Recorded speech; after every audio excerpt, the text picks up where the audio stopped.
Contes de tous les pays.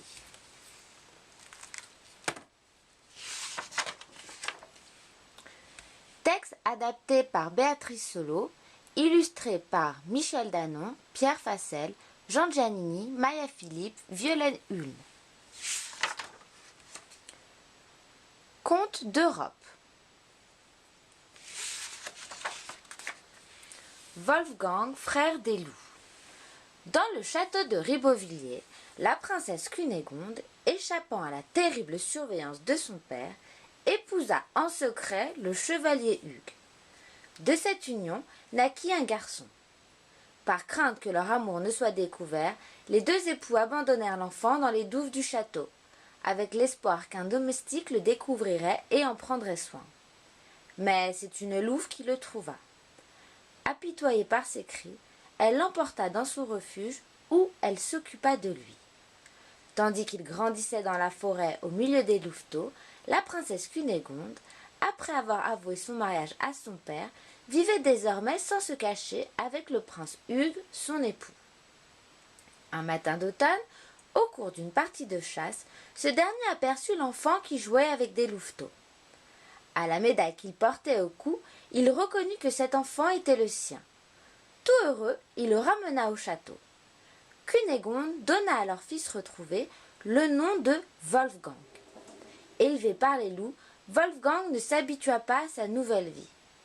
À la compagnie des humains, il préférait celle des animaux. À nouveau, le prince Hugues voulut se débarrasser de ce fils, trop étrange à son goût. Mais cette fois, définitivement. Il pria son écuyer Aldaric de le tuer. Mais Aldaric n'eut pas le cœur d'accomplir cette tâche. Il confia Wolfgang à sa sœur aînée, qui l'éleva comme s'il était son enfant. En grandissant, Wolfgang fit preuve d'une force exceptionnelle, grâce à laquelle il acquit une telle réputation que la fée Mélina vint lui demander son aide. Il tuait le dragon vert qui terrorisait les fées dans leur domaine, la montagne enchantée. Elle lui donnerait en échange une couronne d'or et la main d'Hildegarde, princesse du royaume voisin. Wolfgang accepta. Avant qu'il ne parte au combat, la fée lui remit une tunique magique qui avait le don de préserver des blessures. Seul le cœur pouvait être touché. Après une lutte acharnée, Wolfgang triompha de l'affreux dragon.